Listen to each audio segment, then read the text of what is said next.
Hello, you sports fans out there, and welcome to the Hot Seat Sports Talk, the Revival Show, where we are joined by CEO, owner, and commissioner of the USPBL, Andy Appleby. Mr. Commissioner, it's an honor to have you, sir. Thanks for Great being to with be. us. All right, so let's get in some questions for you. First, you started out in the '80s with the Palace of Sports and Entertainment. You, you know what? How did you get your foot in the door in that company, and what were your official position or positions there? Well, I grew up in Bennington, Vermont, and always wanted to be GM of the Red Sox like most kids. And got my master's degree in sports management from Springfield College in Massachusetts, which was the birthplace of basketball, Naismith, the Hall of Fame. And really, from there, I shot the resume to all the major sports teams. And the best offer came from the Pistons. This was 1986. And just before the team really got good, you might be watching the Jordan video this Sunday, and they'll probably make quite a few allusions to the Bad Boys and the Pistons, and so I was very fortunate to be part of that. So, like you just said, you worked at the Palace during the time of the Bad Boys, as we were just alluding to for Sunday's Michael Jordan documentary. So, can you further elaborate on what the atmosphere was like there, and did you get to know any of the players during your time at the Palace? Oh, sure, sure. So I knew all the players. Back then, players still went to player appearances. And, I took several of the players to various malls and banks and credit unions and speeches. Um, and, we had a little more of maybe a family atmosphere back then. That was really before players started to make, tens of millions of dollars a year.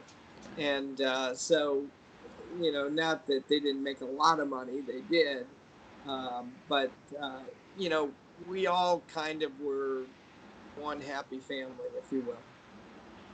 Nice. That's awesome. I can't even imagine just being around players like Isaiah Thomas, Joe Dumars, Bill Lambier, all those guys. I mean, we weren't around to watch them, but just seeing the documentaries and stuff on those guys, I wish we would have been around to see those guys play.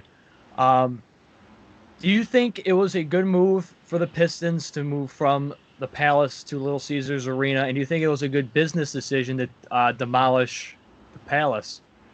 Well, you know, um, I think that it's bittersweet for people like myself that kind of helped to build that in many respects. And there's so many fun memories of opening up the palace and how much it thrived, during my 12 years with the Pistons. It was a wonderful experience, and one could argue that it was still a very, very good arena. We put a lot of TLC into it when we were there, and a lot of money, frankly, had gone into it over the last 10 years. But I think the new owner, Tom Gores, I say new owner, he's probably been the owner now 7 or 8 years. I think he just wanted to have a fresh start. He probably felt that there was some liability of having an older facility like that versus something that's new and fresh. Okay. And seems to think that it was a good decision. If I had owned the team, I don't know, maybe I wouldn't necessarily have done that, but he had the wherewithal, the financial wherewithal to be able to do it. I'm not sure many people could have walked away from a beautiful facility like the Palace and just move somewhere to, essentially pay rent and be a part of it. But if anyone could do that, it would be someone of the financial means of Tom Gores, and for him, it was a good decision. If someone like myself had owned it that had maybe less of the financial means, you know, probably we wouldn't have done it. So it's kind of a complicated answer. but remember that, Tom Gore's got to be a multi-billionaire by making a lot of right decisions. So far for me to question those. Yeah, because I have, and Brian could probably speak for himself too. We have so many great memories at the Palace from when we were younger watching the Pistons. Whether they were good or not, it was still a beautiful venue, a beautiful arena, just in a beautiful atmosphere just to be a part of. It's just such, it's just a little heartbreaking to see both the Palace and Joe Louis Arena both being demolished. So they'll forever be a part of Detroit sports history. That's right. Yeah, for me and my family as well. My sister, when she was undergrad at Oakland, she actually worked at the Palace a little bit during our off times at school. So we got to go there a couple times, get a little VIP treatment for some of the games or a concert event or something like that. So yeah, we have those memories with us as well. It's hopefully we'll be able to have new ones with LCA as well once everything gets back to normal. Yep. Um, so for my next question for you, sir, what are the marketing techniques like for you back then, working with the Pistons back in the day, to currently now to what your position is? Yeah. So interestingly enough, back 30 years ago, we largely invented what they call integrated marketing, which is really packaging up marketing versus the old days where I think teams typically would just sell things a la carte, meaning I'll buy the sign for this much, the ad and the program for this much, um, the TV spots for this much. We, I think, helped to largely invent the whole integrated marketing where we would put all of those marketing elements into one package and create a true partnership. And, I've been able to largely do that same thing at the ballpark, where we have a great many partners that are all on various partnerships. It's hardly anyone that is a sponsor there that just bought a sign specifically or an ad in the program. There's some of those still, but most everyone is an integrated marketing platform. Interesting. That's very interesting to hear. On September 1st, 1998, you left the Palace of Sports and Entertainment to start your own company of General Sports. Like, why did you leave the Palace? Were you nervous starting your own company? Tell us, what was going through your mind when you left, the Palace to start your own company. Yeah, so I had been very fortunate to be on the ground level, not only of the Pistons when we got good, but also really the whole modern day era of sports management and sports marketing. Started with Tom Wilson, who was our CEO back then, and David Stern, who had just recently become the commissioner of the NBA. So even though I'm only 57 years old, I'm a bit of a dinosaur in our industry in a good way, in the sense that when I got out of school, it was almost to the day or the month of the whole modern day era starting. So I was very fortunate to have been promoted a number of times. And, it wasn't like I was some kind of a born entrepreneur. It was just that I had really had a chance to um, work hard. I was able to save money. And really, the only way I would have left the Pistons was to try to create maybe that next great company. And so I figured that this was that opportunity to be able to do that and buy teams and really steer my own ship, if you will. But I left on wonderful terms. I didn't bring clients with me or anything like that. You ask if I was nervous. I was probably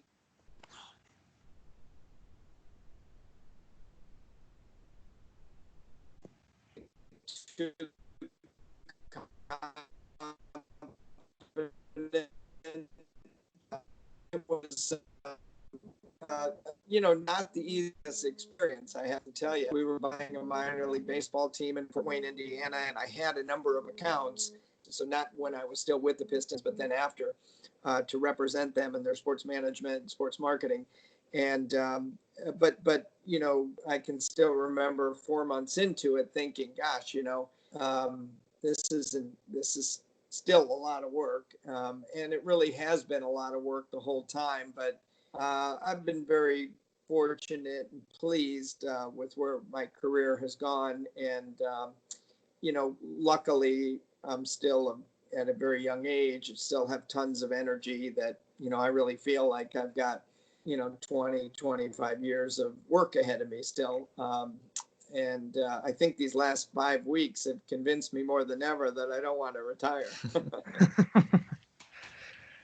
Yeah, for sure. Just great to hear all the success you're having with your company. And like you said, answering the previous question, purchasing teams, what was it like to own the single A team for the San Diego Padres?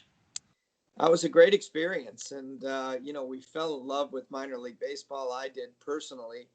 And, so that was kind of the precursor to build Jimmy John's Field.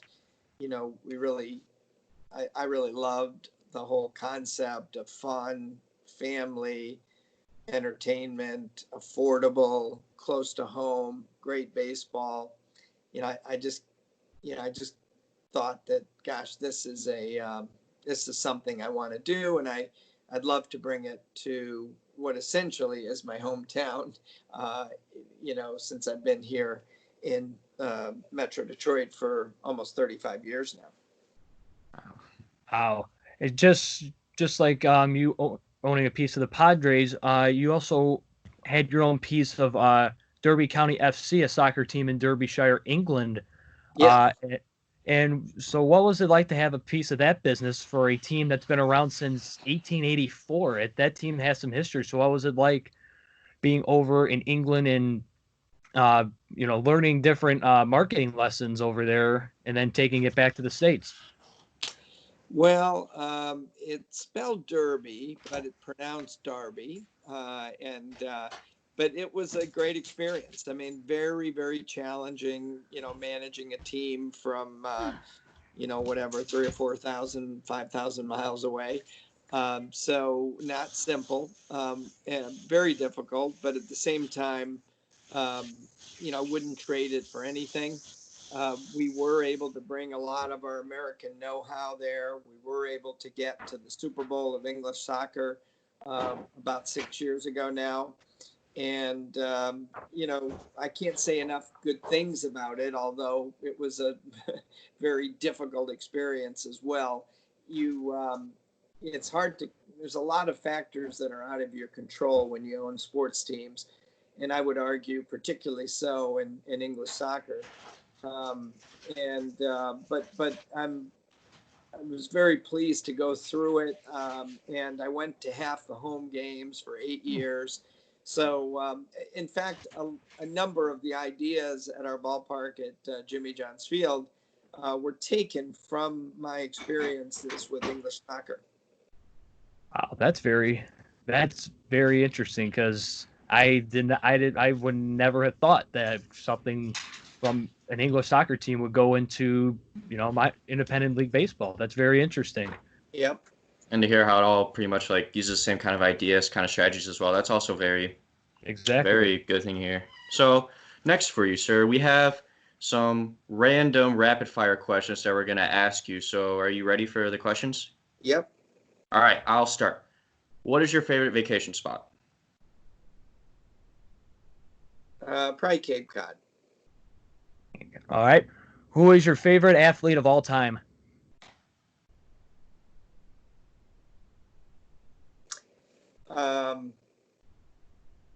Shoot. I'm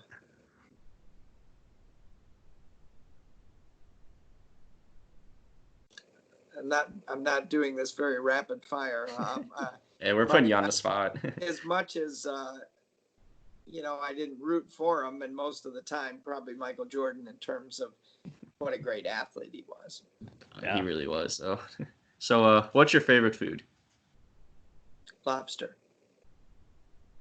What is the first thing you and your family will do once the stay-at-home order is lifted? I don't know. Probably go out to dinner if we can. All right. What is your favorite sports movie? I think, was it Miracle on Ice? What was the name of it? Miracle? That's a good movie. Miracle? Yeah. Yes. 1980? Yes. That's a great film. And final question for you: what is your favorite food item that Jimmy John's Field offers? Um, I like the hot dogs. You can't go wrong with the classics, right? No, Yeah. never.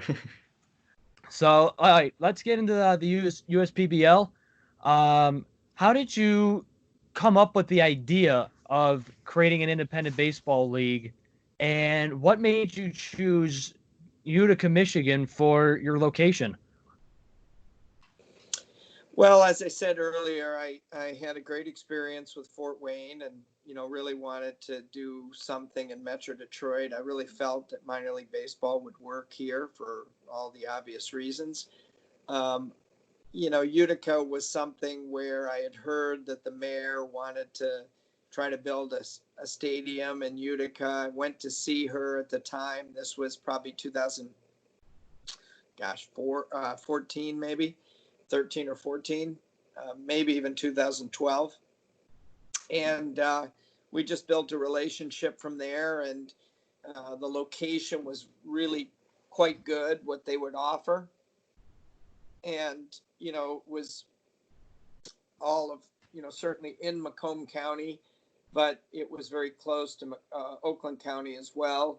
And being on the highway as it is, it was an easy place to get to from anywhere in Metro Detroit. So, we were pleased once we arrived at that. Now, it was a landfill and it was hard to build on, and, it has its set of challenges, but for the most part, we've been extremely happy with it. So next for you, from beginning thoughts to the end of the construction of the stadium, how long did it take just to get the entire concept off the ground rolling? Wow. Well, I call it a 10-year overnight success because it really does take a long time to put all that together. And for me, it might even have been longer because, for me, it was a great project because it gave me a chance to use every good idea I'd seen or done in the last 30 years. And there, there are not many people like me that have sort of sold every ticket, suite, and sponsorship, managed at every level of sports, and also owned at every level of sports. So I had a unique skill set, let's say, unique acumen. And but it's interesting because people ask, is it what you thought it would be? And I say it's probably two or three, maybe even as much as five times better than I thought it would be. Uh, it's just a Taj Mahal.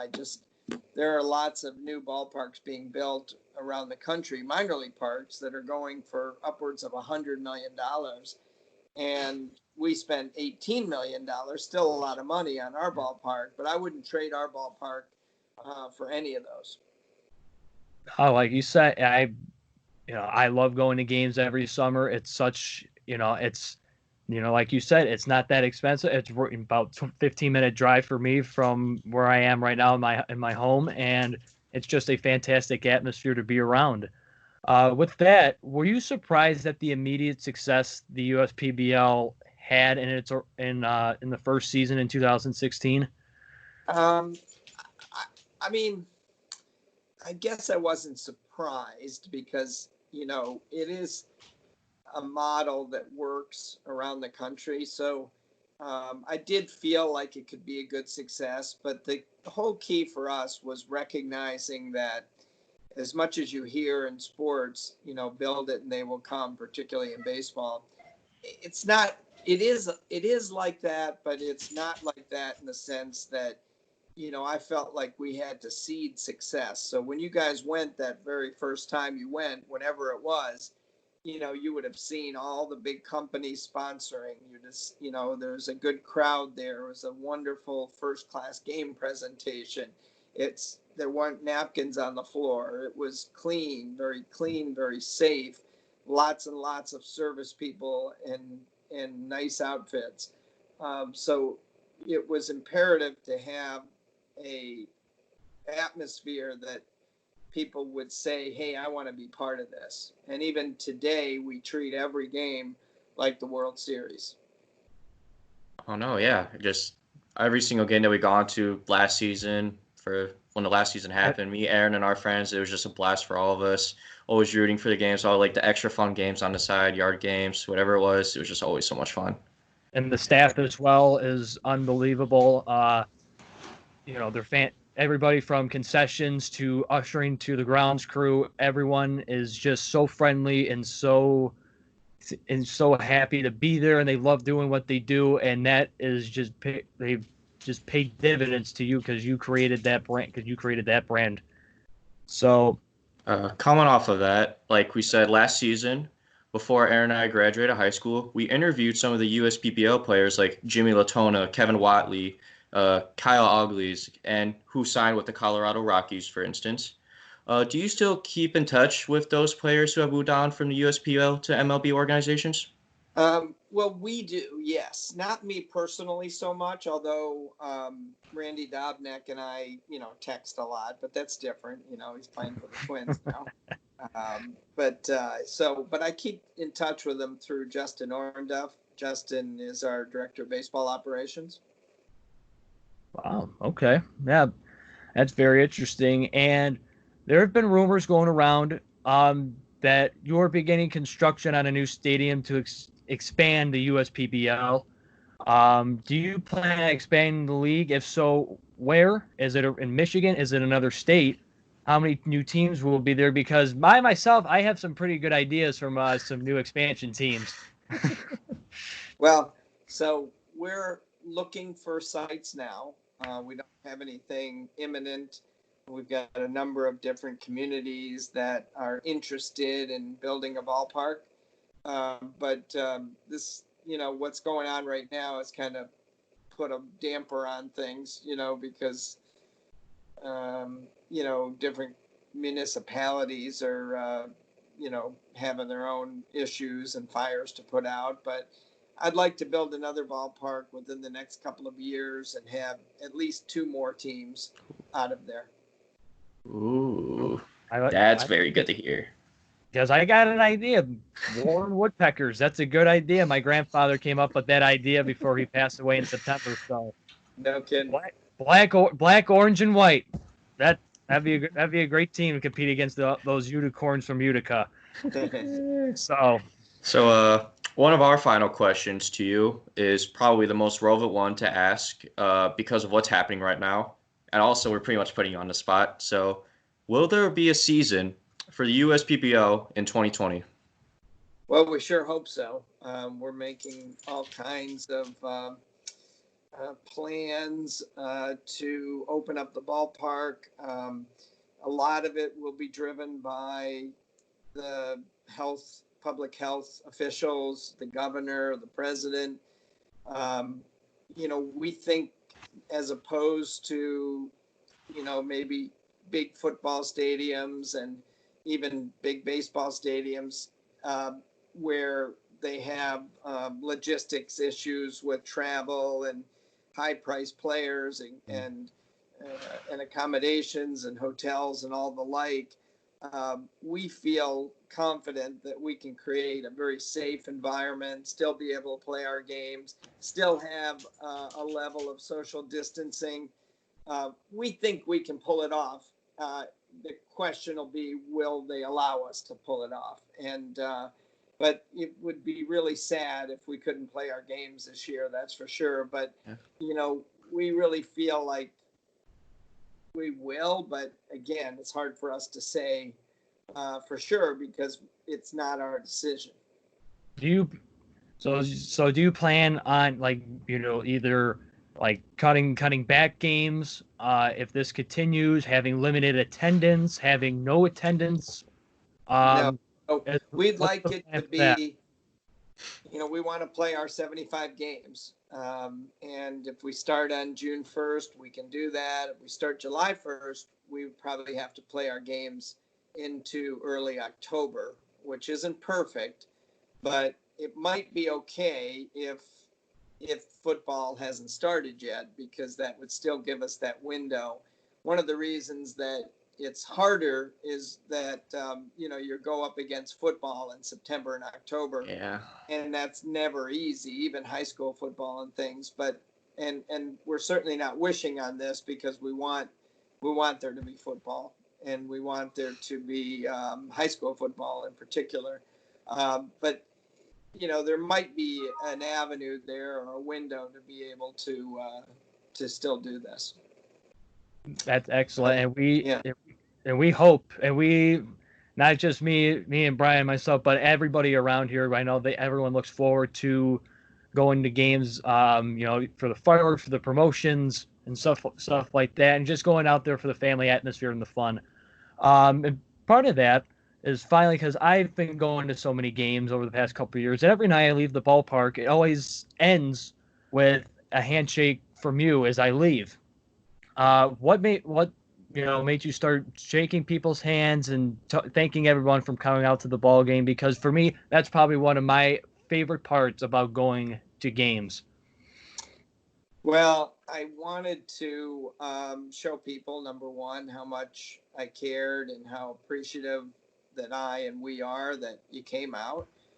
I think that's the main thing. And I think the other is to, create a connection with the owner and all the fans. And it's been wonderful. I thought your question might be, what are you going to do now about shaking hands? But that too. I mean, yeah, I'm not sure. It doesn't sound like we'll be able to shake a lot of hands this summer, but maybe you can always toe tap everybody. What's that? You can always do like an elbow or a Yeah, toe tap to everybody that goes out. Fist bump. Yeah, fist bump. Yeah. Well, all right, guys. Well, thanks so much. Thank you. To be with you guys. Thank you. And also, just on the record as well, I'm just finalizing my application to apply to Jimmy John's Field, so the work for the summer. So hopefully, I'll be seeing a lot more of you, sir, this upcoming summer. Sounds good. And say hello when you come, when I see you at a game. Will do. Of course, yeah. Thank you so much. Thank you for joining us today. We greatly appreciate it, and hopefully everything is well with you and your family during this time, and hopefully everything goes well starting up the season.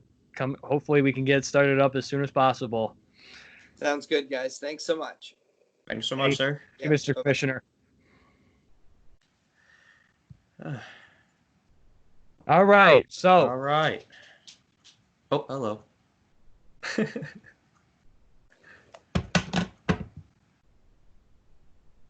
All right. So that was so that was a great show. Brian, I don't know about you, but that, in my opinion, that was probably one of the best interviews that we've ever done. Yeah, it was a really good interview. Highest level, I think. Highest level, and it was really well done. So, and make sure to join us next week, because just during the interview, we just got confirmation that Super Bowl 50 champion Benny Fowler will be joining us next week. He is a current wide receiver for the New York Football Giants and a best-selling author. And is currently hosting live webinars with Draymond Green on how to persevere through these times as well.